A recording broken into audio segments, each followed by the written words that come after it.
Hello, Hello. are you guys reading? Hello, I'm going to read 1 second. Barfin? Yeah. Yeah. Uh, You guys, what I'm is going the names? the book. It's this book. Is it Bible? It's not. It's the book of Emanuel Swedenborg, Secrets of Heaven. Oh, Uh, okay. and this book is about spiritual meaning of the Bible. A Like, meaning of the Bible. hmm? The meaning they tell you meaning of the Bible. You just said.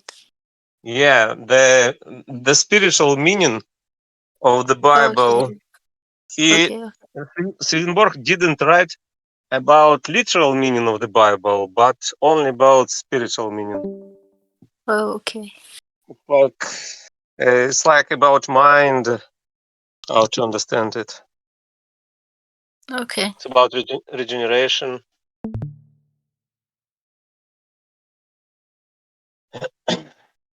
I'm going to continue it from section 94. And if you want to read, you can read next section after me in your turn.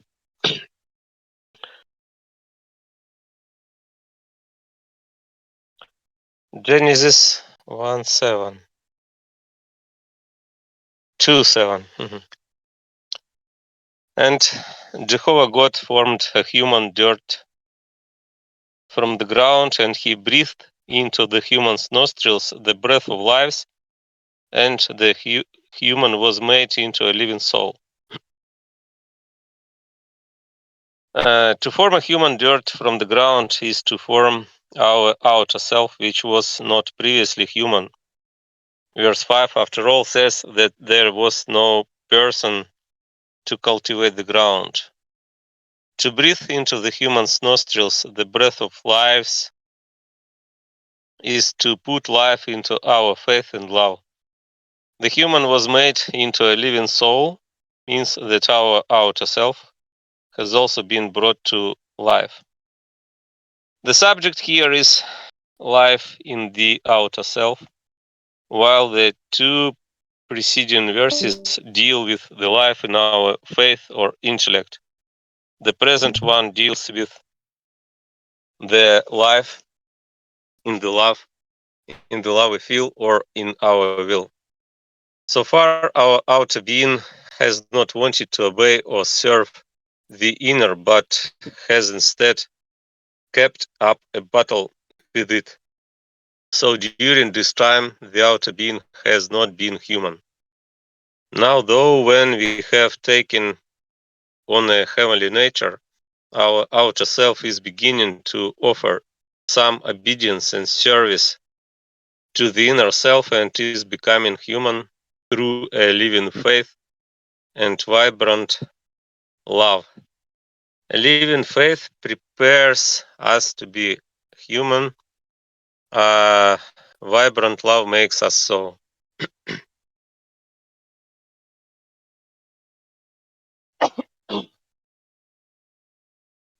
It says that Jehovah God blew in through the person's nostrils.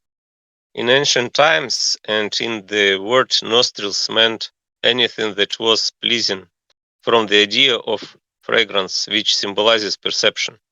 In many places, therefore, we read that Jehovah smelled a restful smell from the burnt offerings and from other offerings representing himself and his kingdom. Since he finds the various aspects of love and faith most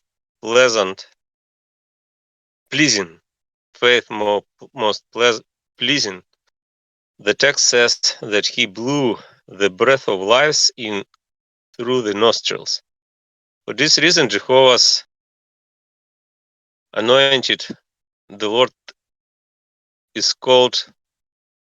For this reason, Jehovah's anointed, the Lord, is called the breath of or spirit of the nostrils. The Lord conveyed, what is conveyed?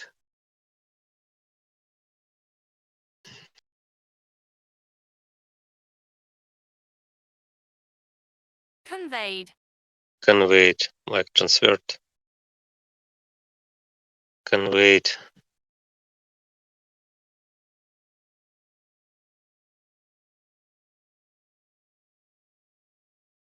Conveyed.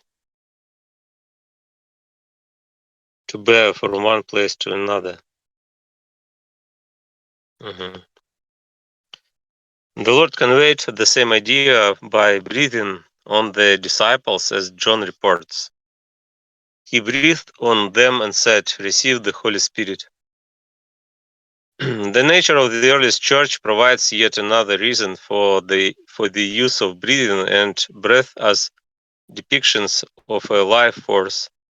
The people of the church could perceive the quality of love and faith in others from the quality of their breathing, a quality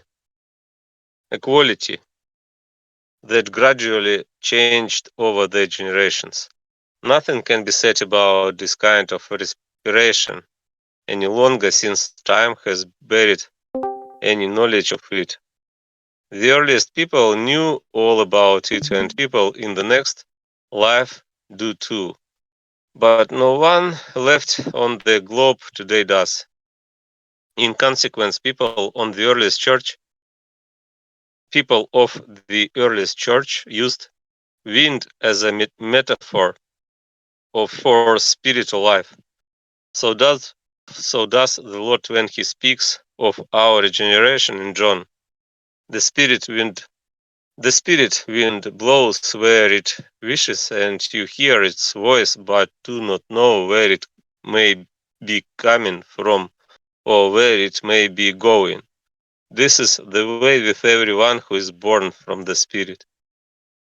David has something similar. By Jehovah's word were the heavens made, and by the spirit wind of his mouth the whole army of them. And again, you gather their spirit, they pass away and return to their dust. You send your spirit out, they continue to be created, and you renew the face of the ground. It can be seen in Job that breath stands for the vital quality of faith and love. There is a spirit in humankind, and the breath of Shaddai makes them understand. Again, the Spirit of God made me, and the breath of Shaddai gave me life. Okay, who wants to read next section? 98. I read. Go ahead. Genesis 2:8. And Jehovah God planted a garden in Eden on the east, and he put it in the human whom he had formed. The garden symbolizes intelligence, Eden love, and the east the Lord. So the garden on the east in Garden on the east in Eden. Eden symbolizes the intelligence of heavenly people, which comes to them from the Lord. Love being the conduit. Is it conduit?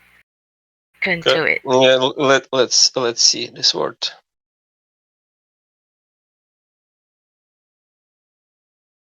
Conduit. Conduit. Con- Okay. Mhm. Conduit. Conduit. It's like pipe, water conduit. Conduit. Pipe for water. Conduit. Love being the Okay. The inner conduit. life of people whose nature is spiritual is structured as follows. The faith they have thus allow the Lord to enter into the things they understand, the things they grasp rationally, and the things they know. But since the more superficial levels of their mind are in conflict with the deeper levels, it does not seem as though their intelligence come from the Lord. It appears to come from themselves and to be a product of their factual information and rational processes. For people whose character is heavenly, on the other hand, the inner life is patterned in such a way that the Lord enters into their understanding, reasons, and knowledge by way of love and the convictions of love. And since they are free of conflict, they can see that this is so. The structure that so far has stood upside down in the spiritual person then returns to its proper position in the heavenly person. The heavenly structure or the heavenly person is called the garden on the east in Eden. The garden planted by Jehovah God on the east in Eden is in the highest sense the Lord Himself. In the next deepest sense, which is also the universal sense, the garden is the Lord's kingdom of or heaven, where we are put when we become heavenly. At that stage, we keep company with angels in heaven and almost come to be one of them. We were, in fact, created to be in heaven, while at the same time living on earth. All our thoughts then lie open as to all the individual ideas that make up our thoughts, and all our words and deeds too. If these have anything heavenly or spiritual in them, and this openness extends clear to the Lord, His life, you see, is present in everyone, giving each the ability to perceive. Mhm. Go on, because I think we can read one verse. It's like several Oh, several sections. okay. Maybe one verse. You can see in Isaiah 2 that a garden symbolizes intelligence and Eden love. Jehovah will comfort Zion. He will comfort all its wastelands. And he will make the wilderness like Eden and its desert like a garden of Jehovah. Joy and gladness will be found in it. Acclamation and the voice of song. The prophet uses wilderness, joy, and acclamation to express the heavenly This word, I think, wilderness. wilderness. Sorry. Oh my. Maybe in dictionary. Yeah, I forgot. Wilderness. Wilderness. Wilderness. Wilderness. Wilderness is like a jungle, natural. yeah. It's like desert, yeah, desert. Yeah, like no one is in there, only animals, that kind of stuff. And Wilderness. acclamation. Acclamation. Acclamation. Yeah, so like accepting. Mm-hmm. Okay, Claiming acclamation. something. To express the heavenly. Or loving aspects of faith. Desert, gladness, and the voice of song express further spiritual or intellectual aspects. The first set of words relates to Eden, the second to the garden. This particular prophet fairly consistently uses two words for a single idea. One word symbolizing heavenly things, and the other spiritual things. For more on the meaning of the Garden of Eden, see the explanation of verse 10 below. Shall I? One page before next verse, Genesis 2:9. It's better to read verse by verse. The identification of the Lord as the is also evident throughout the word. In Ezekiel, for example, he led me to the gate, a gate that looks out on the path to the east, and look, the glory of Israel, God came by way of the east, and his voice was like the voice of many waters, and the earth shone with his glory. The practices of the Jewish church represented inner things, and as the Lord is the east, their sacred custom before the temple was built was to turn their faces to the east when praying. Thank you very much. Who is next? Who wants to read next? Genesis 9. Genesis 2:9. Section 100. If you guys want, I can read. Yeah, go ahead. Genesis 2:9 and Yehovah, I guess. Yehovah. Jehovah. Jehovah. Okay. In English, Jehovah, yeah, maybe Yahweh is correct too. in Hebrew, I don't sure. Yes. In German, it is Yehovah. So Okay. Yeah, you can read Jehovah maybe, but I heard Okay. like Americans say Jehovah. Americans Okay. maybe. Mhm.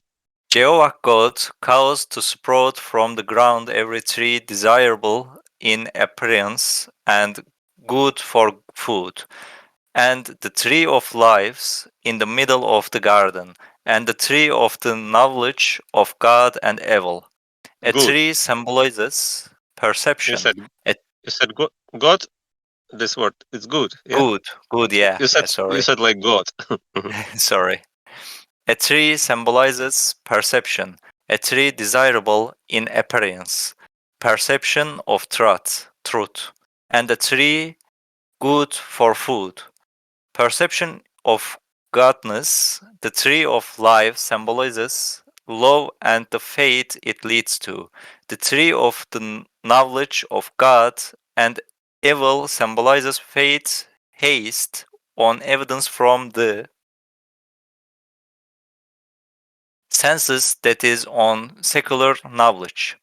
The reason trees symbolize different kinds of perception here is that the chapter has to do with heavenly people. The situation is otherwise when spiritual people are the topic. The nature of the subject determines the nature of the things said about it. People today have no idea what perception is. It is an inner feeling for whether a thing is true and good, a feeling that can come only from the Lord, which was very familiar to the people of the earliest church. The sensation is so clear for angels that it gives them awareness and recognition of truth and godness, of what comes from the Lord and what from themselves. In addition, it enables them to detect the character of anyone. How did you say this Truth. word? Truth. Truth. Mm-hmm. I You probably said say like truth. truth. Yeah. It's truth. Truth. Truth. Yeah. Truth. Sometimes I say it like truth. Mm-hmm. Character of anyone. They meet simply from that person's manner of approach or from a single one of his or her ideas. Spiritual people have no perception, although they have conscience. Yeah, they have conscience. Conscience. People, conscience. Conscience. Oh, okay, thanks. Yeah, conscience. Although they have conscience. Conscience. Conscience, Yeah, like okay. human conscience, like inner voice. Yeah. People who are lifeless do not even have conscious Conscience. conscience. And many do not know what conscience is, much less perception. The tree of lives is love and the fate it leads to in the middle of the garden. Means in the will that belongs to the inner self. The main thing the Lord possesses in a person or angel is the will, which the word refers to as the heart. Since none of us can do good on our own, our will or heart is not ours, even though it is described as ours. What is truly our own is self interest, which we call our will, because the will is the middle of the garden, in which stands the tree of.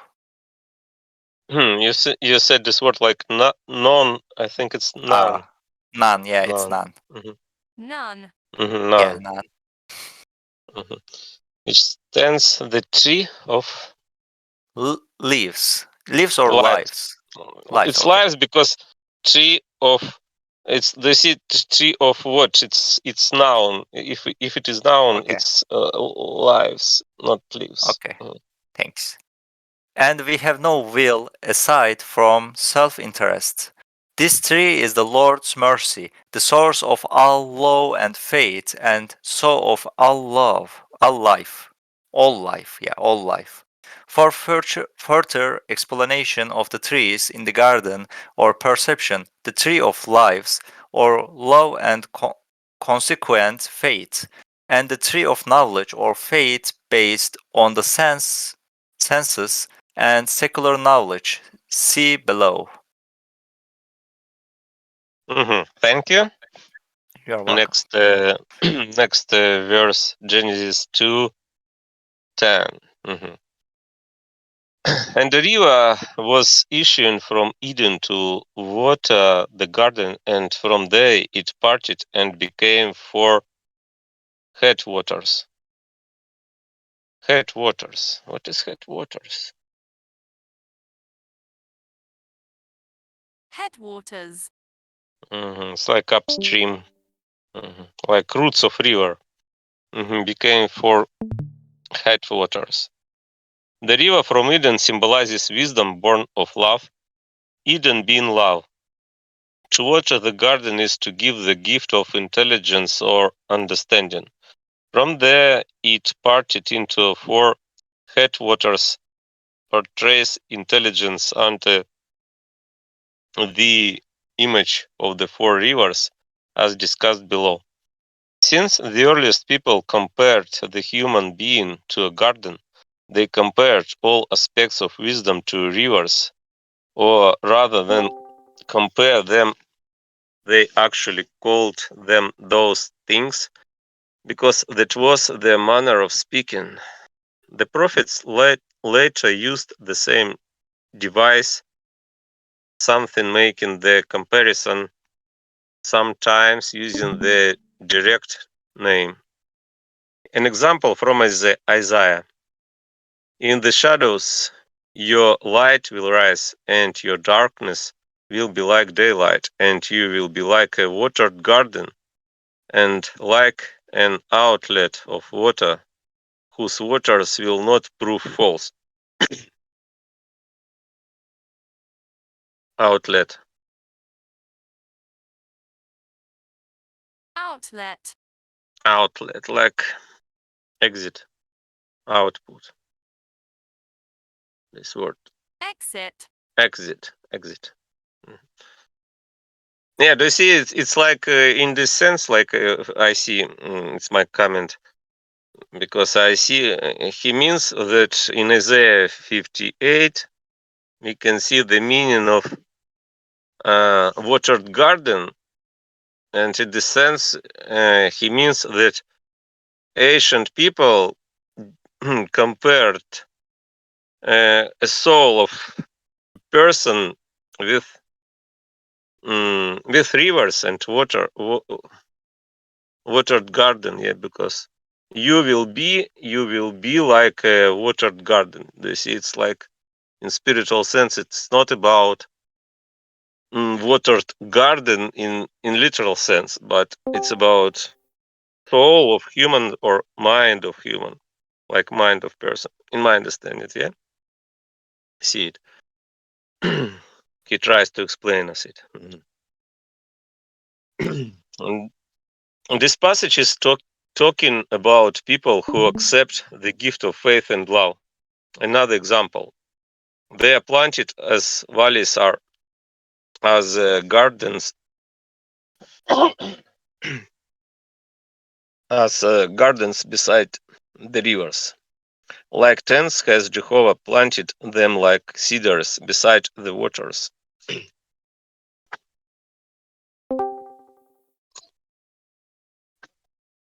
The subject of this verse is regenerate people. Gardens. Yeah, and in the sense, Numbers 24:6, it says, they are planted as valleys are, as gardens. It's about people, yeah. People he compares people with garden like cedars beside the water. Okay, I got it. The subject of this verse is regenerate people. In Jeremiah, blessed is the man who trusts in Jehovah. He will be like a tree planted by the water, and above the brook he will send out his roots. Here is a passage in Ezekiel in which people are not compared to but called a garden and trees beside the rivers. The water made the cedar grow. The depths of the water raised it up. A river was winding. What is it? Winding. Winding.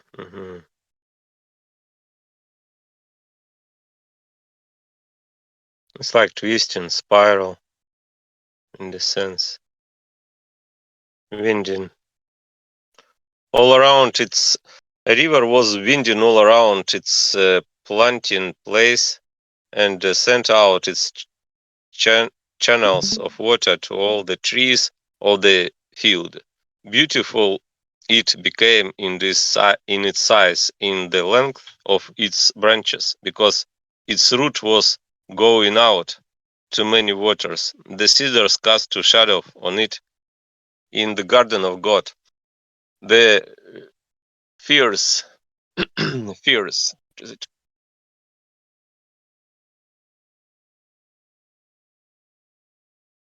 Fuzz. Fierce. It's like pine tree. It's G. Fierce. Fuzz. Fierce. The fierce were not equal to its branches, and the sycamores did not rival its limbs. Rival its limbs. Rival. It's like opponent.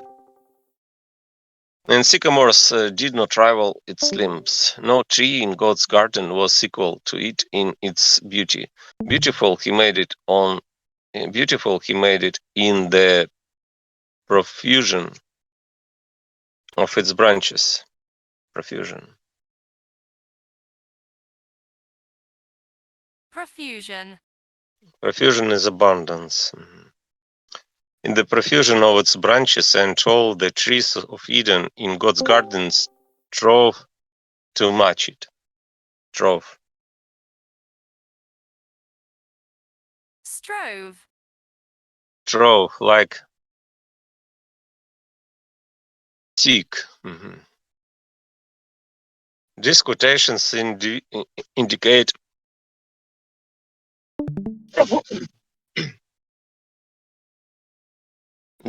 these quotations indicate that in comparing humans of or what humans have inside them, to a garden, the earliest people included the idea of the water of, or rivers that watered the garden.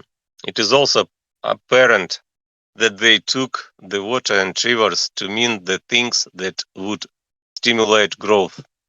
Although wisdom and understanding seem to reside in us, they belong to the Lord alone, as noted. And this is clearly expressed in Ezekiel under representative images of the same kind.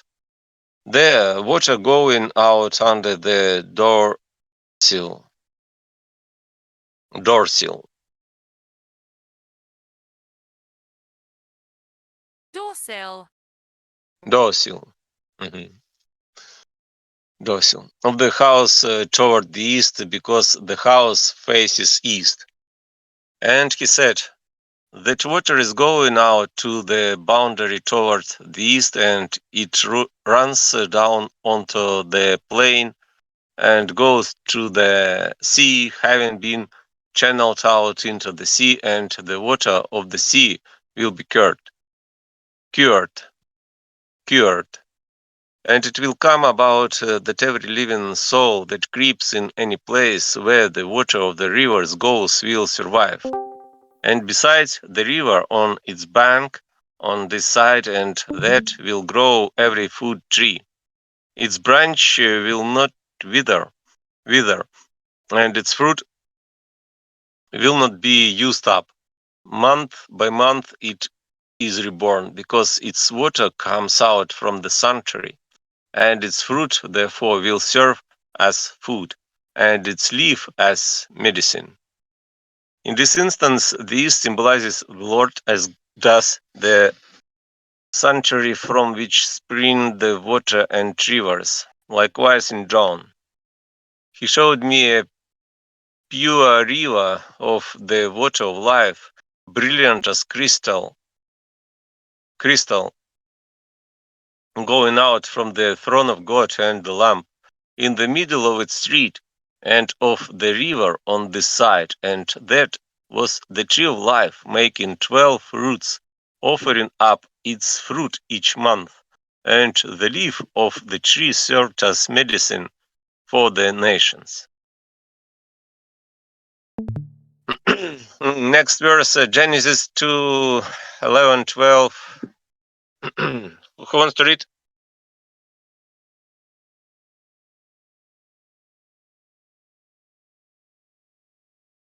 I read Go ahead. Genesis 2, 11, 12. The name of the first is it Vision? Fi- It is Vision. Fission.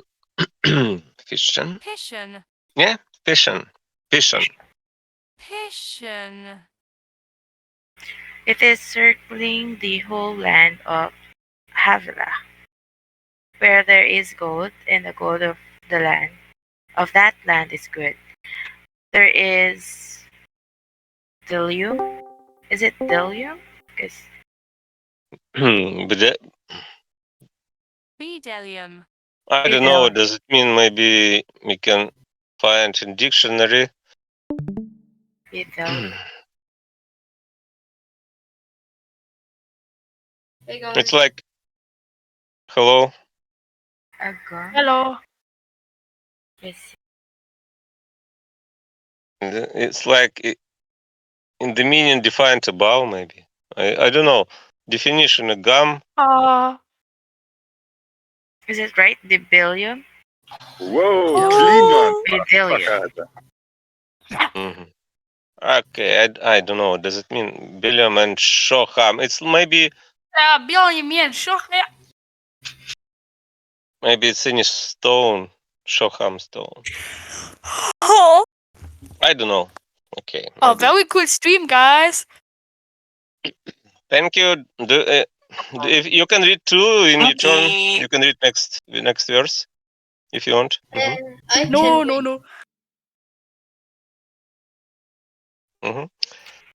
Keep reading. Go on. Genesis. That's all. Oh, sorry. Go ahead. You can first. Okay. Genesis 2, I don't know what that is, 12. The name of the first is Peischen. It is Herkling, the whole land of Havila, where the gold and the gold of land is good. Can you close your microphone while he's reading? Yes. I'm very sorry. And he is gone. Yanchan, you can continue if you want. Okay. Yes. The first river, vision symbolizes the intelligence that goes with a faith based on love. The land of Havila symbolizes the mind, gold, goodness, and bdellium, and Shaham, truth. Gold comes up twice because it symbolizes the goodness that goes with the love and the goodness that goes with a faith based on love. Both bdellium and Shaham are mentioned because one symbolizes truth that belongs to love, and the other symbolizes truth that belongs to a faith based on love. All these qualities belong to a person whose nature is heavenly. Telling more about the inner meaning of these things, however, would be difficult. As people today know nothing about them, they have no concept, for instance, of a faith based on love, of wisdom, or of the intelligence that comes from this. Shallow people know hardly anything but secular facts, which they call understanding and wisdom, and also faith. They do not even know what love is, and many are acquainted with the will and intellect and the fact that Unacquainted, like unfamiliar. yeah, Unfamiliar. Unacquainted. Mhm. Unfamiliar. Unfamiliar. And shallow people, who are shallow. those? Shallow. Shallow. Like empty, like small people, like superficial. Shallow people. And I think shallow people, it's like people who have no understanding about spiritual things. Intellect and the fact that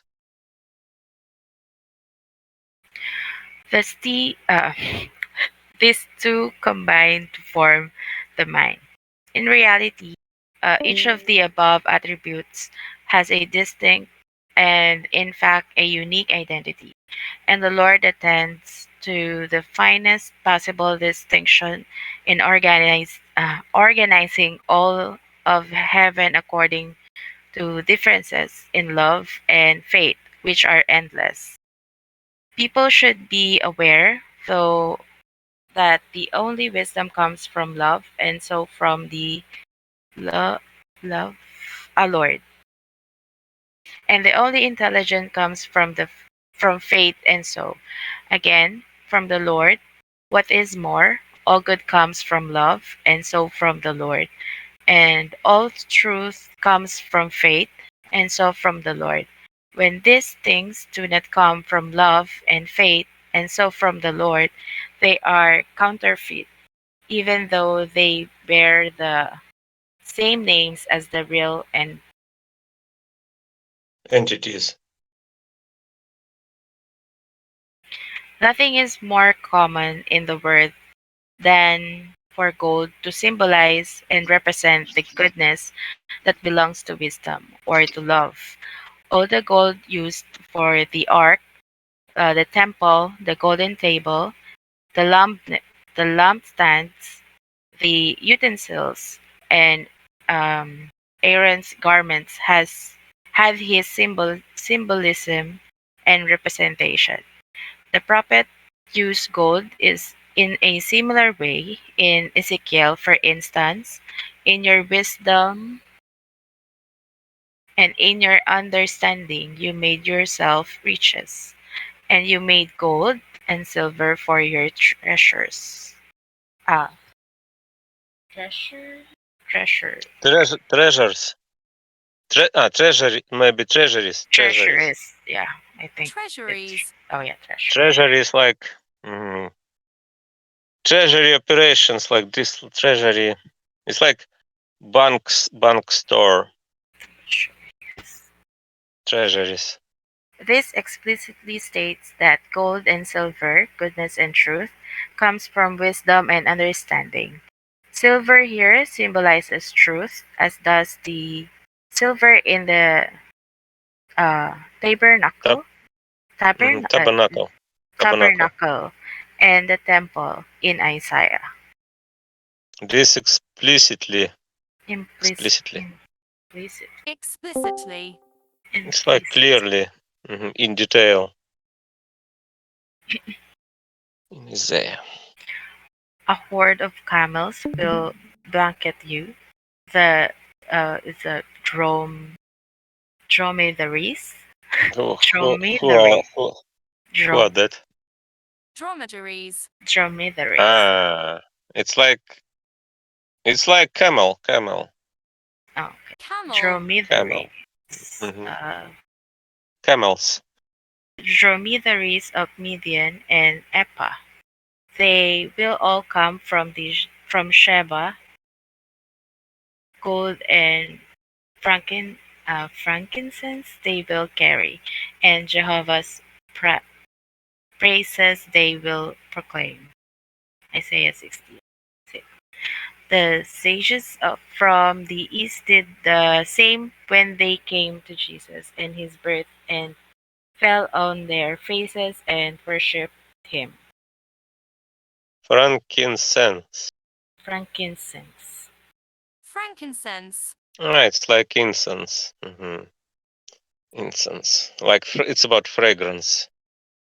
And to worship him. And they opened their treasure chest and offered him gifts, gold, frankincense, and myrrh. Is it myrrh? Myrrh? Meth, like meth, maybe. I think it's Myrrh. Myrrh. myrrh. It's like about it. It's like tree. The small of it's like yeah. It's about from tree, like juice from tree. Yeah. Here too, gold symbolizes goodness. Frankincense and myrrh symbolize things that are pleasing to the Lord because they spring from love and faith. This is why they are called Jehovah's praises. So in David, it says, and the poor will live, and God will give them some of Sheba's gold and pray for them continually. Every day he will bless them. Precious stones in the word, such as those on the breastplate of judgment and the shoulders of Aaron's ephod. It's I don't know how to ephod. Ephod. Ephod. Ephod. Ephod. Ephod. Yeah, ephod. Ephod. It's like garment. It's like a shield on his breast. All right. Not chest. Aaron's ephod symbolized and represented religious truth. The gold, the fibers of blue violet, red violet, and double dyed scarlet, and the fine linen of the breastplate represented different aspects of love. The precious stones represented aspects of faith based on love. So did the two memorial stones on the shoulders of the ephod, which were shoham stones in gold settings. The book of Ezekiel openly draws the same connection where it talks about a person who owns heavenly riches, wisdom, and understanding. You were full of wisdom and perfect in beauty in Eden, the garden of God. Every precious stone was your covering: ruby, topaz, diamond, tarshish, shoham, and jaspers, sapphire, chrysoprase. Is it? Mm-hmm. Uh, sorry, I can't pronounce it. Chrysoprase, like Chris, maybe. Chrysoprase. Yeah, chrysoprase. chrysoprase. Chrysoprase. Chrysoprase, emerald, and gold is what the tambourines and pipes in you were crafted from. On the day when you were created, they were prepared. You were perfect in your ways from the day when you were created. The stones here do not mean stones, but the heavenly and spiritual qualities of faith. As anyone can see, in fact, every stone represented some essential ingredient of faith. The earliest people, when mentioning the names of various lands, had the symbolism of those places in mind. The same is true of people today who adopt the idea that the land of Canaan and Mount Zion symbolize heaven.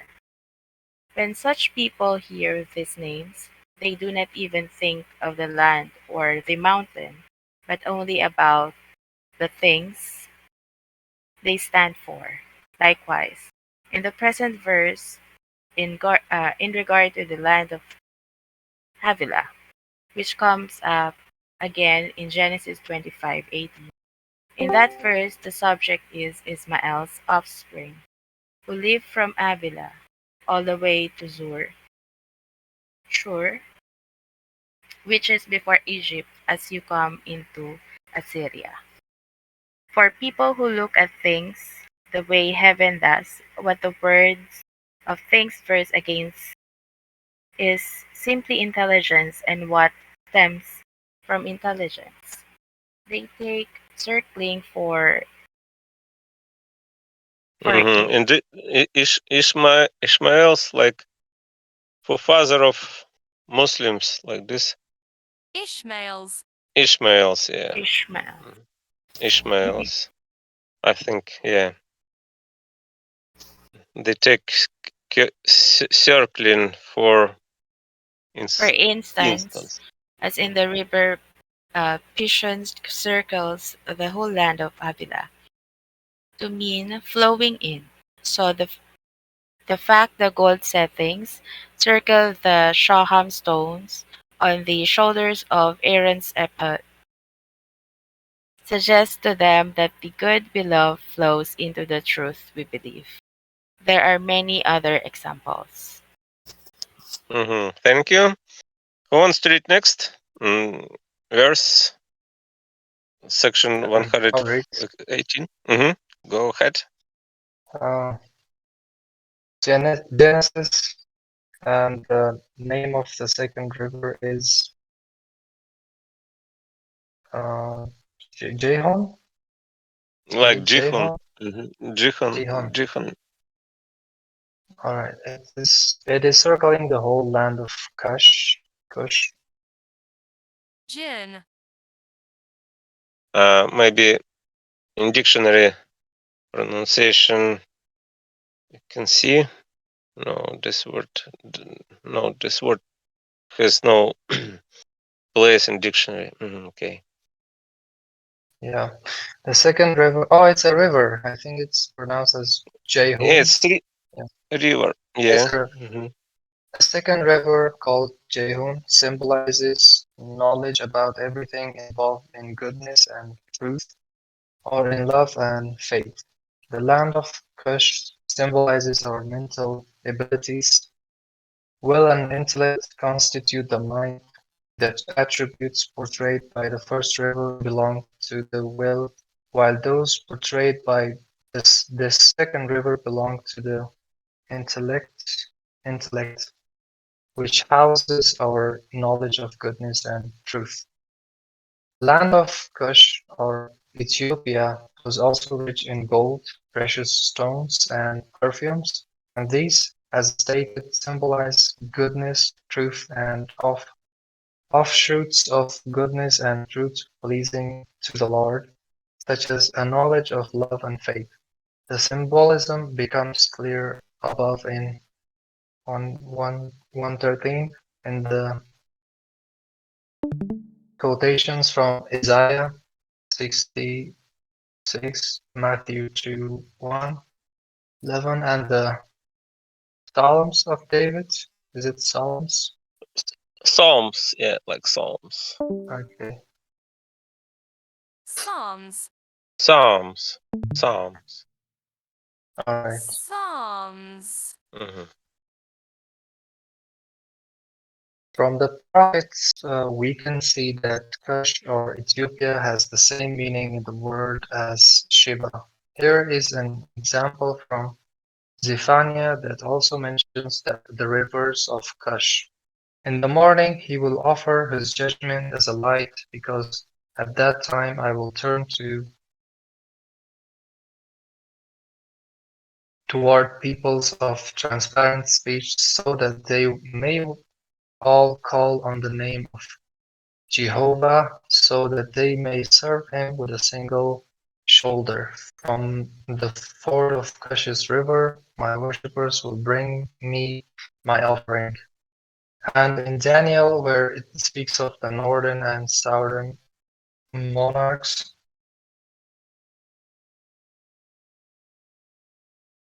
he will rule over the hidden treasures of gold and silver and over all the desirable things of Egypt. And the Libyans and Ethiopians will be under his tread. Egypt stands for secular knowledge and Ethiopians for religious knowledge. In Ezekiel, the dealers of the Sheba and Rama were dealers in the finest of every perfume and in every precious stone and gold.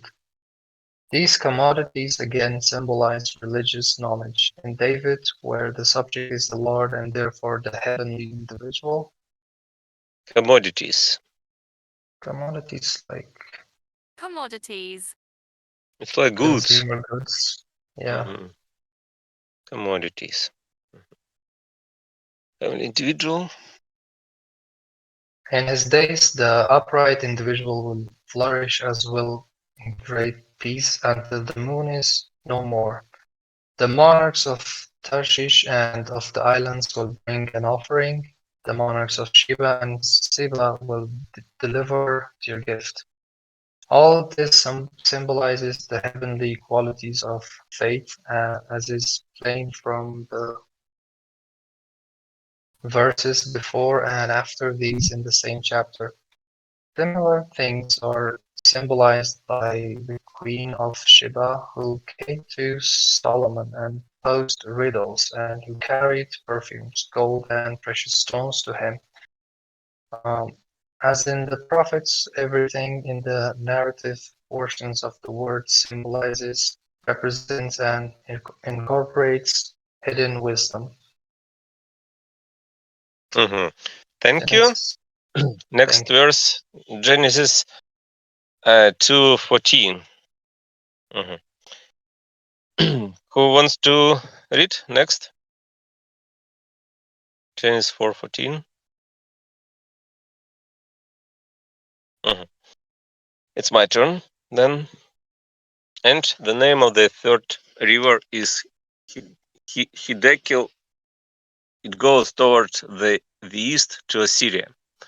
And the fourth river, it is the Phrath. Phrath. Like river. Froth. Phrath. The river Hiddekel is the ability to reason, that is the clear sightedness of reason. Assyria is the mind that does the reasoning. The fact that the river goes east to Assyria means that this ability comes from the Lord through the inner self to the part of the mind that reasons, which is located in the outer self. The Phrath or Euphrates is factual knowledge, which is the final boundary of the mind. The prophets provide clear evidence that Assyria symbolizes the reasoning mind or a person's ability to think rationally. In Ezekiel, for instance, here Assyria was a cedar in Lebanon, beautiful in its branch and forming a shady groove and tall in its height and its bow both and its both what is it both Bow. bow it's like branch bow was surrounded by dense growth. The water made it grow. The depth of the water raised it up. A river was winding all around its planting place. The ability to reason is here called a cedar in Lebanon. The bow, surrounded by dense growth, symbolizes factual information in the memory, which resembles such a bow, still more plainly in Isaiah. On the day there will be a path from Egypt to Assyria, and Assyria will come into Egypt, and Egypt into Assyria, and the Egyptians will serve Assyria. On the day Israel will be third to Egypt and Assyria, a blessing in the middle of the earth from Jehovah Sabaoth will bless, saying, a blessing on my people Egypt, and on the work of my hands Assyria, and on my inheritance Israel. Here and in many other places, Egypt symbolizes factual information. Assyria, the ability to reason, and Israel, the ability to understand. Like Egypt, the Euphrates symbolizes secular knowledge, facts, and the sensory impressions on which facts are based. The prophetic parts of the word make this clear, as in Micah. My enemy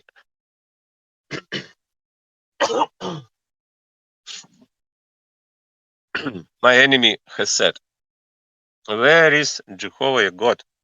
A day will come on which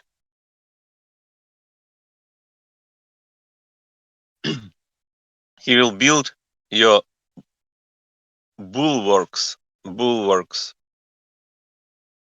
What is this? Bulwarks. Bulwarks. It's like pillar, fortification. Bulwarks. That is the day the set limit will be far off. That is the day when he will come all the way to you from Assyria and to the cities of Egypt and to the river Euphrates. This is how the prophets spoke about the coming of the Lord, who was to regenerate us, so that we would come to be like heaven's inhabitants. In Jeremiah, why should you go to Egypt to drink the waters of the Sihor? And why should you go to Assyria to drink the waters of the river Euphrates? Egypt and the Euphrates alike stand for facts, Assyria for rationalizations considered out of them in David. You have caused a grapevine to travel from Egypt. You have driven away the nations. You have planted it. You have sent its offshoots all the way out to the sea and its tendrils to the river. Euphrates tendrils. Tendrils. Carols like this. It's about river. streams of river. In this passage, the river Euphrates again stands for sensory and factual information. The Euphrates, after all, formed the boundary of Israel's dominions on the Assyrian side. Similarly, for spiritual and heavenly people, facts in the memory are the outer limit of understanding and wisdom. These words spoken to Abraham have the identical symbolism. Identical. Identical. To your seed I will give this land from the river of Egypt all the way to the great river, the river Euphrates. These two boundaries symbolize the same things. How the inner life of heavenly people is organized, or the order in which its constituent. It's like constitution, maybe. Yeah. Constituent. Constituent. Mhm. It's like founding. Constituent. Parts develop may be illustrated by these rivers. To be specific, the pattern starts with the Lord, who is the East. From him comes wisdom. Through wisdom comes understanding. Through understanding comes reason. And reason, in turn, makes the facts we have memorized come alive. This is the proper way for the inner life to be organized, and that is how it is organized in heavenly people. This is why the elders of Israel, in representing heavenly people, were described as wise, understanding, and knowledgeable. Likewise, Bezalel, the maker of the ark, is described as being filled with the Spirit of God in wisdom, in understanding, and in knowledge, and in every kind of work. Mhm. Who is next? Genesis 2:15, section 122.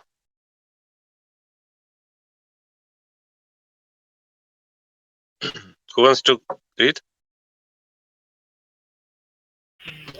I read. Go ahead. Genesis 2:15. That Jehovah God took the human and put the human in the Garden of Eden to cultivate it and to guard it. The Garden of Eden symbolizes everything in a heavenly person, which is the subject here. Cultivating the garden and guarding it means that such a person is free to enjoy all of those things, but not to claim personal possession of them, because they are the Lord's. Heavenly people knowledge because they perceive that absolutely everything is the Lord's. Spiritual people to acknowledge it, but only in speech because they have learned it from the Word. Worldly and badly centered people do not accept or agree with the idea. They claim as their own any ability they discover inside themselves, and if they lose it, they consider it completely destroyed. Various things the Lord thought make it clear that wisdom, understanding, reason, and knowledge are not ours but the Lord's. In Matthew, for example, the Lord equated himself with a householder who planted a vineyard, set a hedge around it, and rented it to some growers. Okay. Matthew 21:33. In John, the Spirit of truth will lead you into all truth, since he Hedge. had. To this. Hedge. It's like barrier around vineyard. Barrier. Barrier. Hedge. All truth, since he He will not speak on his own authority, but will speak whatever he hears. He will give me glory, because he will take from what is mine and proclaim it to you. John 16:13-14. Again in John, none of us can acquire anything unless it is given to us from heaven. John 3:27. Anyone privileged to learn even just a few of heaven's secrets knows that this is true. Shall I continue? Genesis. It's next Genesis 2:16. It's next verse. Maybe someone wants to read too from this. If you guys want, I can read. Yeah, go ahead. Genesis 2:16. And Jehovah God commanded the human concerning it, saying, From every tree of the garden you are definitely to eat. To eat from every tree is. Oh, I can't see it. Yeah, okay. To depend on perception in order to know and recognize what is good and true. A tree is perception as stated. The people of the earliest church knew about true faith through revelations since they spoke with the Lord and angels. They were also taught through visions and dreams, which filled them with the exquisite. How can I read this? Exquisite. Exquisite, like this. Exquisite. Exquisite. Okay. Exquisite. Okay. Exquisite. Oh, elegant. Exquisite, Okay, like exquisite. perfect. Elegant. Okay. Exquisite pleasures of paradise. They received from the Lord and uninterrupted state of perception, which enabled them to tell immediately whether or not a thought based on memorized information was true and good. Sorry. This ability was so unerring that What is if this? some, I don't know, Unerring. let's check, Unerring. unerring. Unerring. It's about error. Infallible. Okay. Yeah, it's about error without Okay. error. Unerring. Unerring that if something false surfaced, it inspired not merely distaste but even horror in them. It is the same with angels. Later on, the earliest church perceptive abilities were replaced by a knowledge of truth and godness based Truth. at first truth and godness based at first on the prior revelations and afterward on revelations recorded in the word. Should I continue? Actually, it was like Genesis 2:16, and this is Yeah, it's Genesis 17. It's the next verse. I will read, and you can read next in your turn. But from the tree of the knowledge of good and evil you may not eat, because on the day on which you eat from it you will surely die. The meaning of verses 16 and 17 is that people are allowed to depend on any perception they receive from the Lord to tell them what is true or good, but not on themselves or the world around them. In other words, when inquiring into religious mysteries, they are not to rely on sense impressions or facts, and that to do so would be the death of their heavenly quality. People's desire to rely on sensory evidence or secular knowledge when investigating religious mysteries caused the fall of the earliest church, and specifically of the generation that inherited it, as described in the next chapter. But more than that, it causes the fall of every church because it breeds not only false cities, but also wickedness in life. Breeds.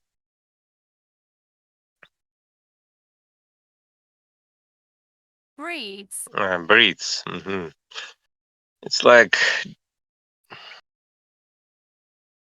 deduce, lead, Like plant. planting the seeds on the farm. Yeah, because it breeds not only falsities but also wickedness in life. When we are under the sway under the sway of the world, sway, Sway. and it's like influence, power, sway, dominate.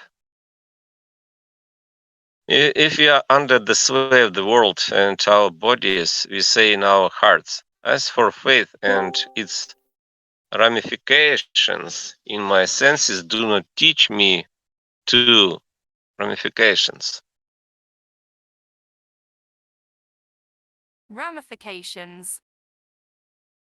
Ramifications. It's like aftermath, maybe in dictionary. Ramifications. This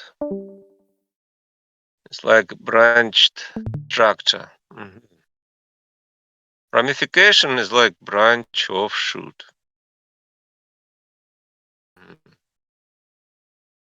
Arrangement of branches, okay. Ramifications, if my senses do not teach me to see, or if facts do not teach me to understand, I refuse to believe. In confirmation, we remind ourselves that what holds true on the earthly plane cannot conflict with spiritual realities. So we want our senses to teach us about heavenly and divine affairs. This is as impossible as it is for a camel to go through the eye of a needle. The more we rely on sensory evidence in order to gain wisdom, the more we blind ourselves to the point that we plane, earthly plane, Plane. in this sense, like level, earthly plane, to the point that we stop believing in anything, even the existence of a spiritual dimension or of eternal life. That is the consequence of our original assumption, maybe. Assumption, yeah, assumption. Assumption. Assumption. Assumption. Like supposition, like hypothesis. Hypothesis. Hypothesis. Hypothesis. Hypothesis. Hypothesis. Assumption. This is what eating from the tree of the knowledge of good and evil means. And the more we eat from it, the more deadened we become. Deadened. It's like dead. Yeah. Deadened. Deadened. Like dull. Kill. Deadened we become. If we do not rely on the world for our wisdom, on the other hand, but on the Lord, we tell ourselves at heart to believe in the Lord, that is, in all that the Lord has said in the Word, because those are reliable truth. This is the principle on which we base our thinking. We use rational argument, factual knowledge, sensory evidence, and physical phenomena in confirmation, but whatever fails to confirm the word we put aside. Clearly, our assumptions control us even when they are utterly false. Utterly. Utterly. Completely. Utterly. Extremely. They are utterly false. All our knowledge and our sophistry. Sophistry.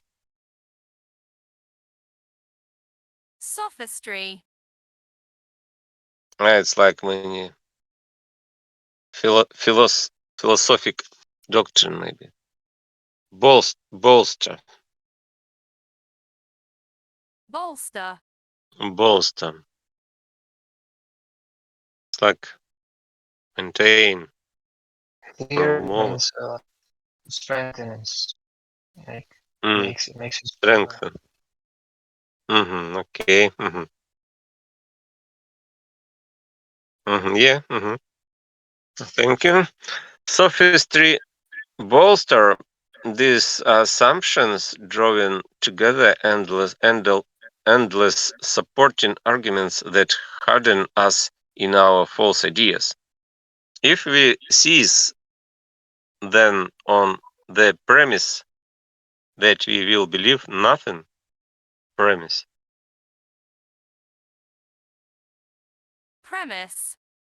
Premise. It's like assumption too. On the premise that we will believe nothing until we see and understand it, we will never be able to believe anything. Spiritual and heavenly concepts remain beyond the range of our eyesight, beyond the grasp of our imagination, maybe. Range. Range. It's like circle. Area. In the sense. Range of our eyesight beyond the grasp of our imagination. The proper method is to learn wisdom from the Lord, that is from His Word. Then all goes well, and in addition, light is shed on our rational thinking and factual knowledge. By no means, you see, is the acquisition. Acquisition.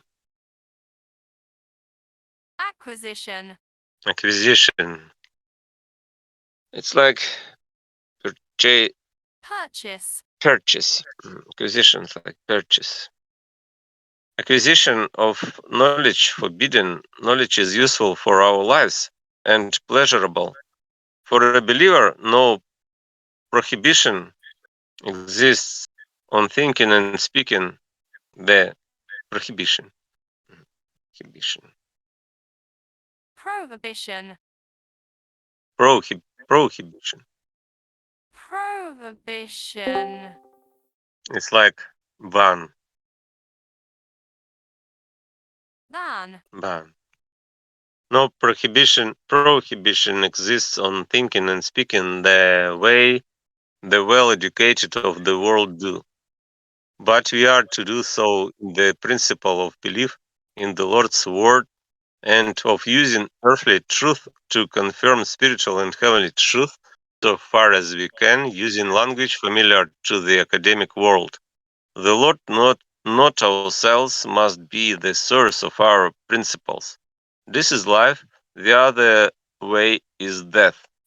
For those wanting to learn wisdom from the world, the garden is sensory evidence and factual information. Their Eden is self-love and materialism. Their East is West, that is, they are their own East. Their Euphrates is all the factual knowledge they have learned, damnable knowledge. Their second river in the area of Assyria is insane reasoning and the falsity it spawns. Spawns.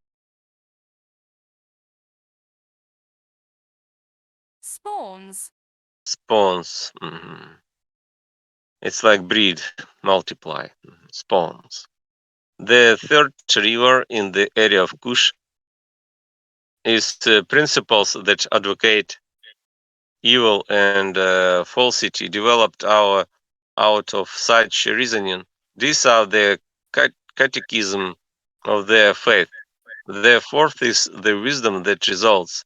The word describes this wisdom as magic, And that is why Egypt, which symbolizes scholarly learning, also symbolizes occult knowledge. Occult knowledge, like secret, mystical. Having adopted the magical arts, the reason is given in various places in the word.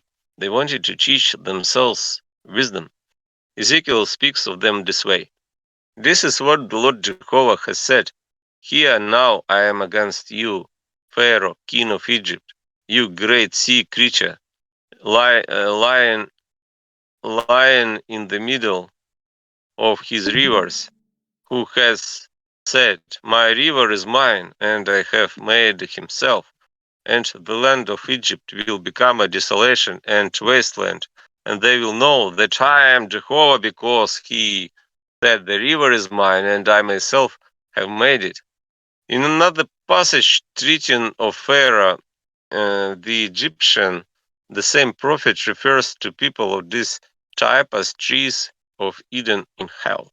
When I make him go down into hell, accompanying those going down into the pit, whom have you come to resemble this way, in glory and in greatness, among the trees of Eden, when you were made to go down with the trees of Eden into the underground realm, in the midst of the uncircumcised, with those stabbed by the sword.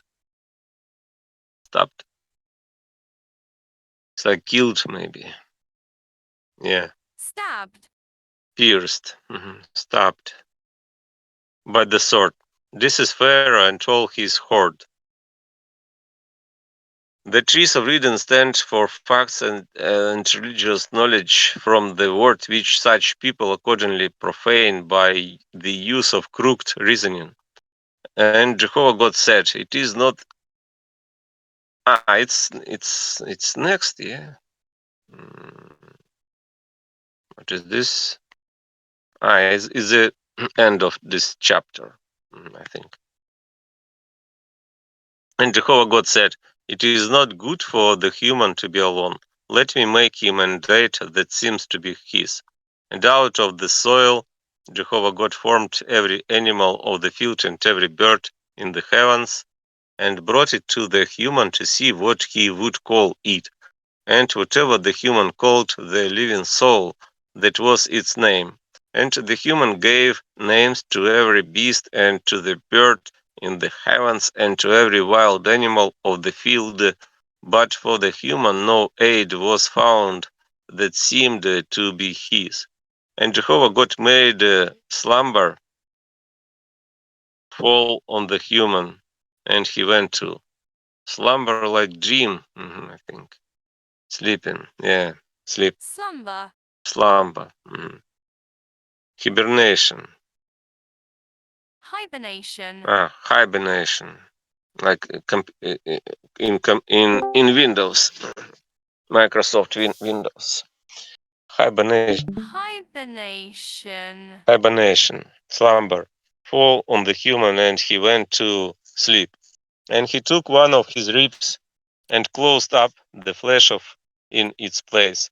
And Jehovah God built a woman out of the rib that he took from the human and brought her to the human.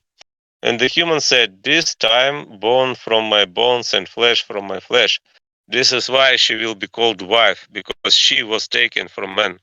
Therefore man will leave his father and his mother and cling to his wife, and they will become one flesh.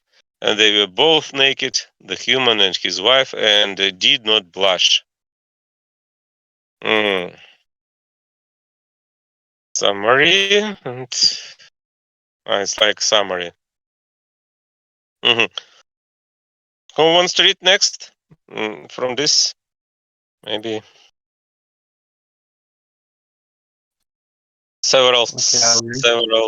Yes, you can read several sections into next verse. All right. Summary. These verses deal with later generations of the earliest church who strove for autonomy. Human nature is such that we are not content with Lord's leading, but also desire to be led by ourselves and the world, or in other words, to act independently. Consequently, the present verses treat of the sense of autonomy unique to humankind. People are first given the ability to recognize the positive feelings and true concepts given them as gifts by the Lord, but still they seek independence. What is independence? Independence, like being free, Independence. autonomy, Yeah. sovereignty. Autonomy. Independence. So they are brought into a state of self-governance and are granted a sense of autonomy as depicted by the rib from which the woman was built. Then heavenly, spiritual life is linked so closely with the sense of independence that they seem to form a unit. The Lord introduces innocence into their self-direction to keep it from becoming objectionable. And this. Okay. Becoming, In Armenian. Go. Keep reading. okay.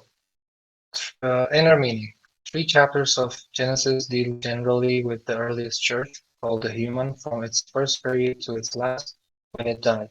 The earlier part of this chapter tells of its heyday, when it formed a heavenly individual. The current section speaks of that church and its descendants when they. What is heyday? Heyday, I don't know. Heyday. It's Blossoming. like period of Period of prosperity. prosperity. Period of prosperity. Heyday. When they are sought autonomy. ardently sought. Ardently sought autonomy. Yeah, go on, Genesis, because it's your verse to read. Genesis 2:18. Genesis 2:18, and Jehovah God said, "It's not good for the human to be alone. Let me make him an aid that seems to be his." Being alone symbolizes being discontent with the Lord's leading and desiring to be led by oneself and the world. An aid that seems to be his symbolizes a sense of autonomy, later referred to as the rib from which the woman was built. The ancients described people who were led by the Lord, the way people of heavenly character are, as living alone because evil, or rather evil spirits no longer bothered them. In the Jewish church, the same circumstances were represented by the promise that when the other nations had been driven out, they would live alone. For this reason, the word predicts several times that the Lord's church would be alone. An example from Jeremiah: "Rise, go up to a nation at rest, living securely. No double doors, no bar on the gate do they have. They live alone." In a prophecy of Moses, Israel has lived securely alone. Still more explicitly in Balaam's prophecy, "Look, a people that lives alone and is not counted among the nations." Here the nations stand for different kinds of evil. The generation that inherited the earliest church did not wish to live alone, or what is the same, to be heavenly, or again to be led by the Lord as a heavenly individual. They wanted to be in among the nations, as the Jewish church was. Since this was what they wanted, the verse says that it was not good for the human to be alone. Those who yearn for evil are already involved in it, and they are allowed to have it. Yearn. It's like greed Yearn. for evil. Thirst, yeah. Drive. Yeah. It's like to be thirsty Yes. and hungry for evil. They're allowed to have it. A key to the reason why an eight that seemed to be his symbolizes a sense of autonomy lies in the nature of autonomy and in the story that follows. Since the people in the church being discussed here had good character, they were granted self-direction, but of a kind that only appeared to be theirs, which is why the verse says the eight seemed to be his. An endless number of things can be said about self-rule in the individual, specifically about its nature in a body-oriented or worldly person, in a spiritual person, and in a heavenly person. In carnal, materialistic people, their sense of autonomy is the all in all. They know nothing else. If they died, they would think they had died, as noted earlier. Autonomy looks the same in spiritual people, although they know and admit that the Lord is life in all things, that He is the giver of wisdom and understanding and soul of thought and action, they do not really believe it. Heavenly people, however, acknowledge that the Lord is the life of all and the giver of thought and action because they perceive that it is so and they have no desire at all for autonomy. Yet even though they do not seek autonomy, the Lord gives it to them. This autonomy or selfhood is directly bound up with their ability to perceive what is good and true and with their happiness. Such is the autonomy or selfhood present in angels, and its presence and brings them the highest peace and tranquility. Their selfhood is composed of qualities that belong to the Lord, who governs their self-governance, or rather governs them through their self-governance. This selfhood is the epitome. What is this? Epitome. Epitome. Epitome. Epitome. It's like incarnation, personification, summary statement. Epitome. Okay. Heavenliness. Is the epitome of heavenliness. The selfhood of a body-centered person, on the other hand, is hellish. More about autonomy or selfhood will follow, however. Thank you. Who is next? Genesis 2, 19, 20, section 142. Maybe any comments? Is this like a review or something, or what is it? It's it's a book of Emanuel Swedenborg, Secrets of Heaven. It's about spiritual meaning of the Bible, the book of Genesis. This is this book, Secrets of Heaven. Okay. You can read from this Genesis 2, and its inner meaning. I'll let someone else read it. I'm eating right now. Sorry. Okay. I read? Yeah, go ahead. Okay. Genesis 2:19-20. And out of the soil Jehovah God formed every animal of the field and every bird in the heavens and brought it to the human to see what he would call it. And whatever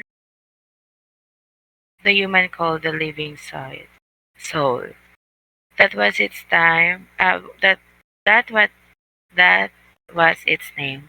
And the human gave names to every beast and to the bird in the heavens and every wild animal of the field. But for the human, no aid was found that seemed to be his. Animals symbolize emotions of a heavenly type. Birds in heavens symbolize emotions of a spiritual type. To put it another way, animals symbolize the content of the will, birds the content of the intellect, bringing them to the human to see, so that he could call them by name, means granting humankind the ability to recognize the nature of those feelings. The fact that he gave them names means that people recognize the nature of the feelings. At the same time, even though they recognize the nature of the virtuous emotions and the true concept given them as gifts by the Lord, they still strove for autonomy, as expressed in the same words used before he did. Did. Strove is like past tense of strive, yeah? Yeah, Strove. I think. Strove, strive. Yes, strive, strove, striven. Strove. Strove. Strove, like seek. hmm hmm Okay, strove. Words used before, he did. Not find an aid that seemed to be his. These days, it may seem strange that in ancient times animals and bees symbolize feelings and similar human qualities. But in the first place, people then viewed things the way heaven does. And in the second place, animals represent these qualities in the world of spirits as well. In fact, a quality is represented a by an animal whose nature reflects that quality. In consequence, when the ancients mentioned the animals, they meant nothing else than the qualities. In the word to another meaning is intended in any passage that mentions animals in general or in particular.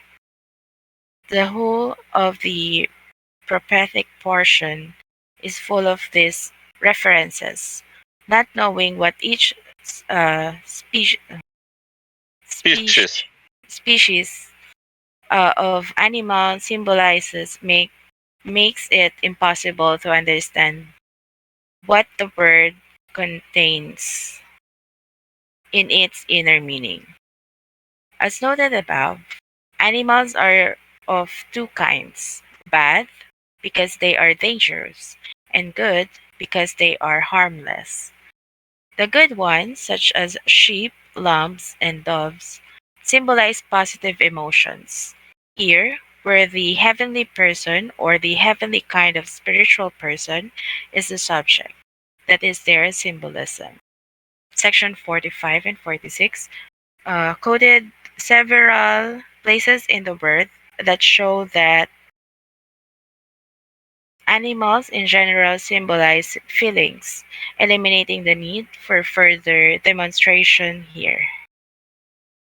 In regard to the idea that naming things means recognizing their nature, it needs to be realized that the ancients took a name to mean simply the essence of a thing, and seeing something and naming it to mean recognizing its nature. This was due to the fact that Eliminating. They gave Eliminating like Eliminating. removal. Destroying. Eliminating. It's like remove. Exclude. The fact that they gave their daughters and sons names with a relevant meaning. Every name had a unique element that indicated where people were from and what they were like.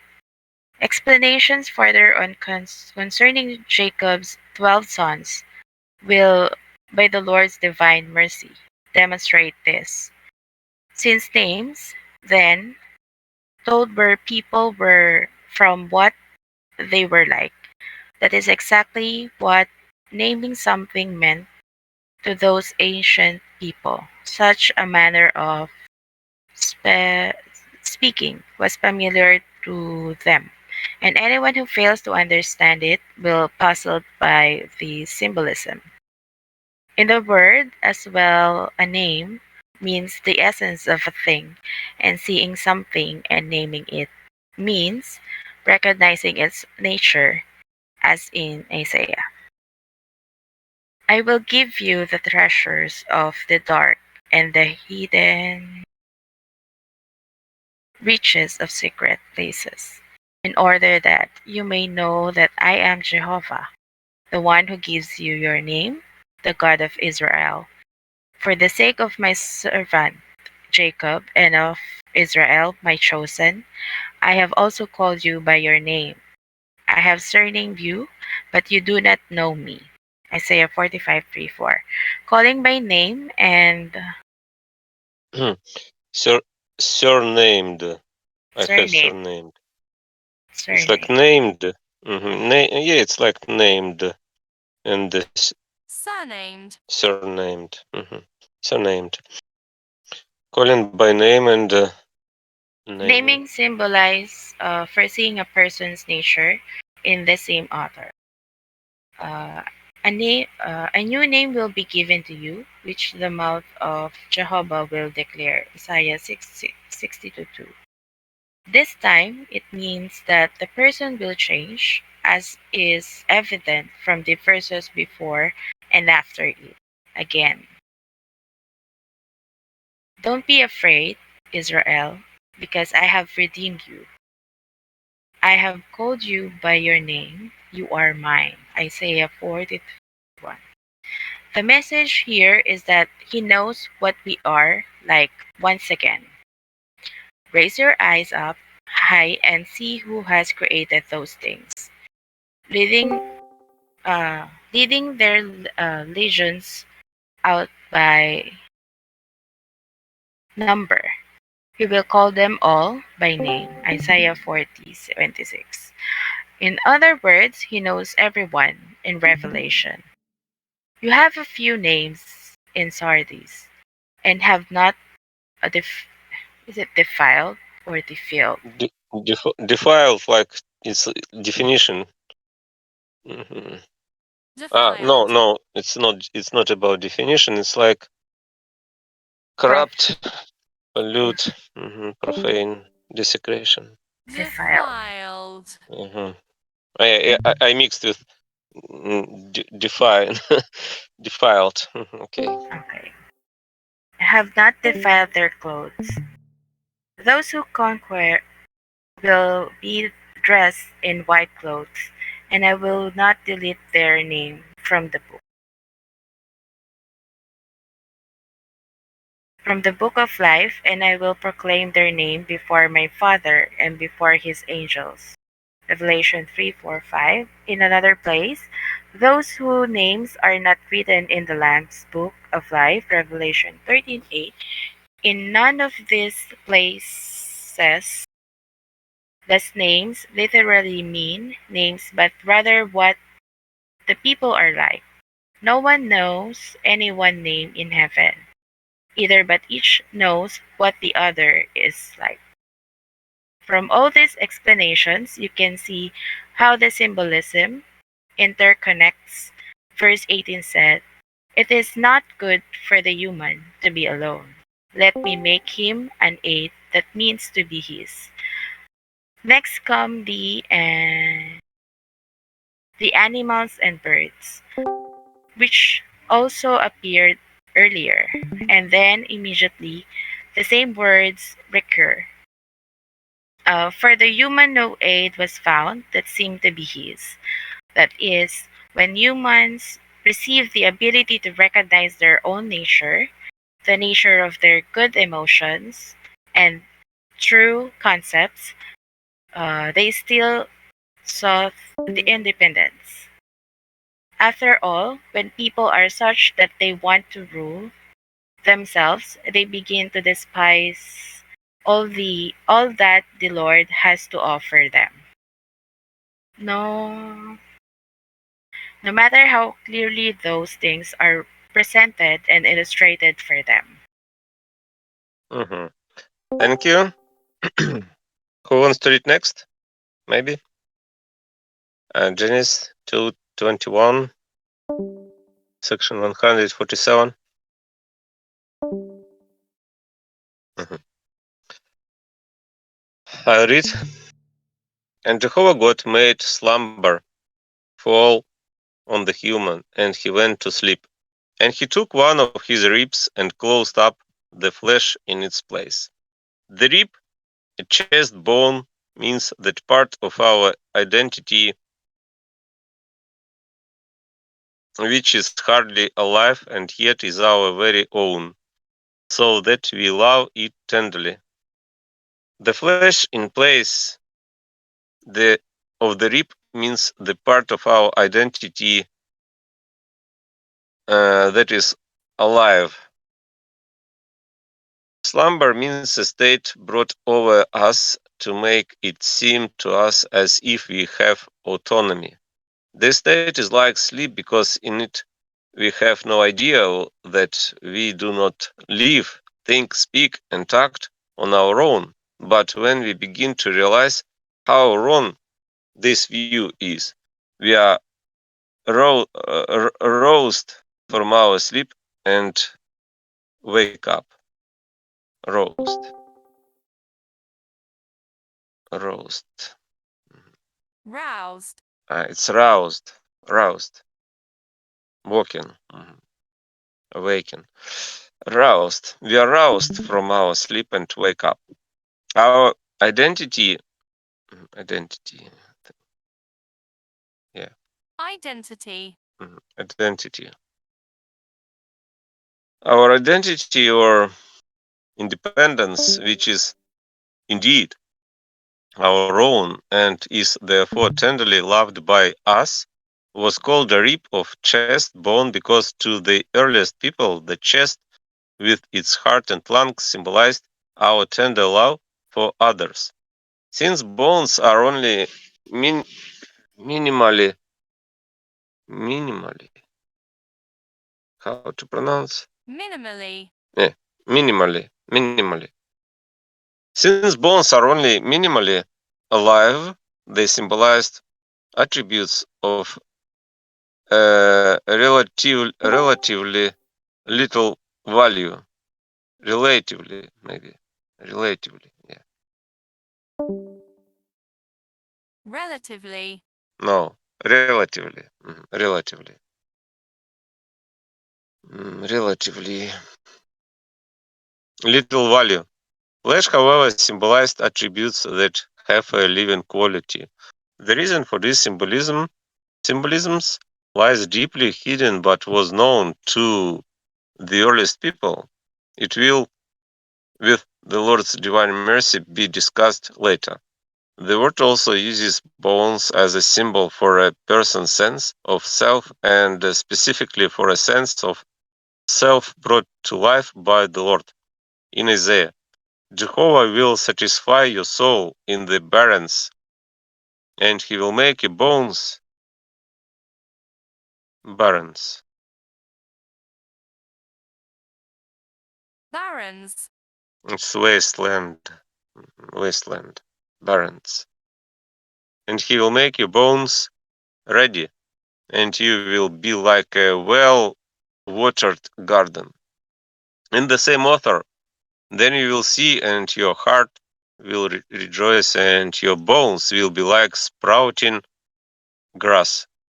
In David, all my bones will say, Jehovah, who is like you? Jesus appears still more clearly in Ezekiel, where it talks about bones that will take on flesh and have breath enter them, and have breath enter them. The hand of Jehovah put me in the middle of the valley, and the valley was full of bones. And he said to me, Prophesy over those bones, and you are to say to them, Dry bones, listen to the word of Jehovah. This is what the Lord Jehovah has said to these bones. See, I am bringing breath into you, and you will live. And I will put tendons on you, and bring flesh up over you, and draw skin over you, and put breath in you, and you will live. And you will know that I am Jehovah. Human selfhood, viewed from heaven, looks completely bony, lifeless, and hideous. Inherently hideous. Hideous. No, it's hideous. Hideous. It's like disgusting, terrible, hideous. Inherently dead. Lifeless and hideous, inherently dead. But once the Lord gives it life, it appears to have flesh. Human selfhood is in fact nothing more than a dead trifle, even though it seems to its owner to be significant. Significant. Significant. Significant. It's like strong, serious, important. Significant. Significant. Significant and indeed all important. Anything living in us comes from the Lord's life. If his life withdrew from us, we would fall dead as a stone. We are merely organs designed to receive life, but the nature of the organ that we are determines how we respond to that life. Determines. Determines. Like define. Determines. How we respond to that life. Only the Lord has autonomy. By his own power, he redeems us, and by his own power, he saves us. This autonomy or selfhood of his life, and it causes our selfhood, which is inherently dead. Maybe inherently. Inherently. It's like essentially internally, inherently dead to come alive. The Lord's words in Luke symbolize his selfhood. The Spirit does not have flesh and bones as you see I have. Another sign was the fact that not a bone of the Passover lamb was to be broken. Our condition when we rely on ourselves or when we think we live by our own power, we can be compared to slumber of unconsciousness. Unconsciousness. Unconsciousness is like without conscience. No. Unconsciousness. Unconsciousness is like unawareness. Unconsciousness. To slumber or unconsciousness. Unconsciousness. The people of old actually called that condition slumber, and the word speaks of it as being flooded with the spirit of slumber and sleeping sleep. The truth that human selfhood is inherently dead, that none of us have any life on our own, is demonstrated in the world of spirits by vivid experience. Vivid. Vivid. Vivid. Like bright. By vivid experience, so vivid that evil spirits who love nothing but selfhood or a sense of autonomy and obstinately, obstinately,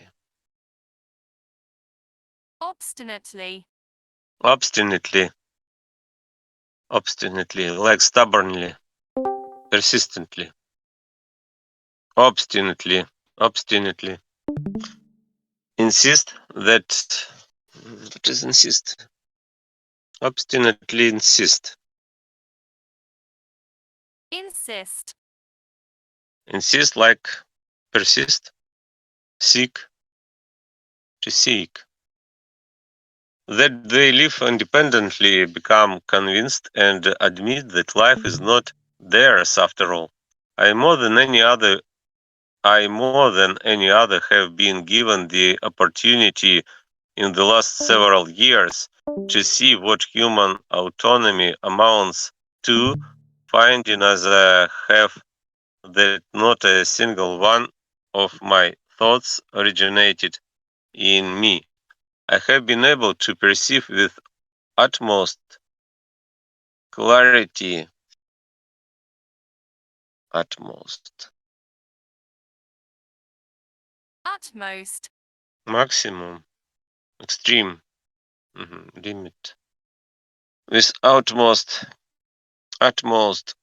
clarity that every component idea in my thinking has come from outside, and sometimes I have seen where it came from and how it entered.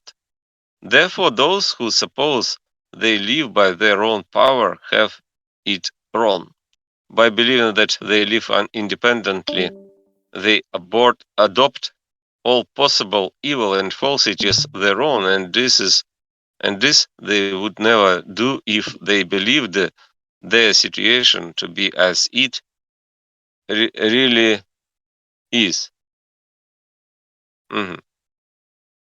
Who is next?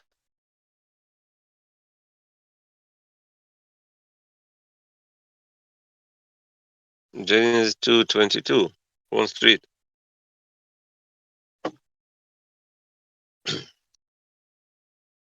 Okay. I think this reading is over because my brain is tired. I have to go. Goodbye.